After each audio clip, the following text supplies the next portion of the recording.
High, good morning. লেন্সকার্টের IPO start হয়ে গেছে, অলরেডি একদিন চলে গেছে এবং আইপিও ফুললি সাবস্ক্রাইবড হয়ে গেছে। আজকে 3 তারিখ এবং 4 তারিখ এই দুদিন আইপিও খোলা রয়েছে। যদি এখনও আপনি আইপিওতে অ্যাপ্লাই করেননি অথবা করেছেন, তাহলে ভিডিওটা একবার দেখার অনুরোধ রইল। এবং যদি প্রথমবার প্রোফাইলে এসে থাকেন, অবশ্যই প্রোফাইলটাকে ফলো করে রাখবেন পরবর্তী ভিডিও পাওয়ার জন্য। লেন্সকার্ট বেসিক্যালি চশমার বিজনেস এবং এটা স্টার্ট হয়েছিল 2008 সাল অনলাইনে, এবং তারপরে 2013-তে এরা প্রথম স্টোর স্টার্ট করে এবং এখন বর্তমানে টোটাল স্টোরের সংখ্যা প্রায় 2800-র ওপরে, এবং ইন্ডিয়াতেই রয়েছে প্রায় 2100-র ওপরে, এবং বাকি 700-র কাছাকাছি যে স্টোরগুলো রয়েছে সেগুলো জাপান, থাইল্যান্ড, ব্যাংকক এবং মিডল ইস্টে রয়েছে। কোম্পানির ভিশন, কোম্পানি একদম ডাইরেক্টলি কাস্টমারের কাছে চিপ অ্যান্ড বেস্ট কোয়ালিটির প্রোডাক্ট পৌঁছে দেওয়া। তাই কোম্পানি ডিজাইনিং, ম্যানুফ্যাকচারিং, ব্র্যান্ডিং এবং রিটেলিং প্রত্যেকটাই নিজেরাই করে থাকে। কোম্পানির এই আইপিওর এখন সাইজ রয়েছে 7,278 কোটি টোটাল সাইজ, ওএফএস আছে 5,128 কোটি, মানে অফার ফর সেল, আর যেটা ফ্রেশ ইস্যু রয়েছে 2,150 কোটি।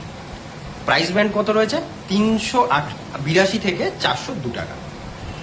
প্রসঙ্গত বলি যে জুলাই মাসে, লাস্ট জুলাইতে মিস্টার পীযূষ বানসাল, যিনি কোম্পানির প্রমোটার, মাত্র 52 টাকা এই শেয়ার মার্কেট থেকে বাইব্যাক করেছিল, এবং যার আইপিও প্রাইস এখন 4 মাস পরে লাগিয়েছে 402 টাকা। তাহলে এখানে বলা যেতে পারে যে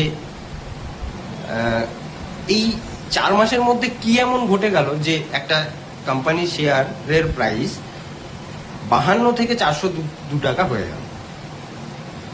আচ্ছা, এখানে একটু বলে রাখি যে তখন কোম্পানির ভ্যালুয়েশন ছিল 8,500 কোটি, এখন পোস্ট আইপিও এটার ভ্যালু দাঁড়াবে 70,000 কোটি। অনেক বড়। আচ্ছা, কোম্পানির year on year loss making company,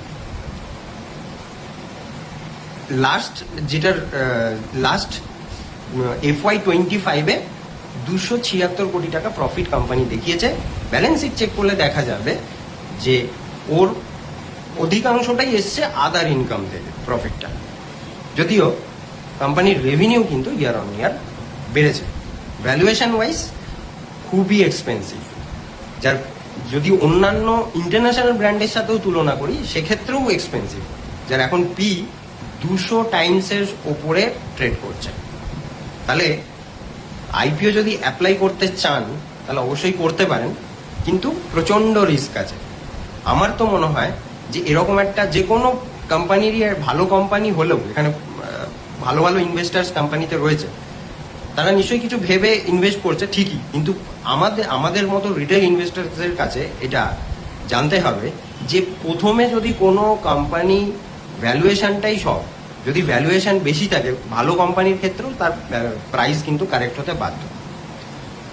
অবশ্যই নিজের অ্যানালাইসিস করুন, অবশ্যই তার আগে অ্যাপ্লাই করার আগে, তারপরে অ্যাপ্লাই করুন। আমি তো নিজে অ্যাপ্লাই করছি না, কারণ আমার এত ভয় আছে একটু। তো দেখা যাক তাহলে কি হয়। টাটা বাই এখন।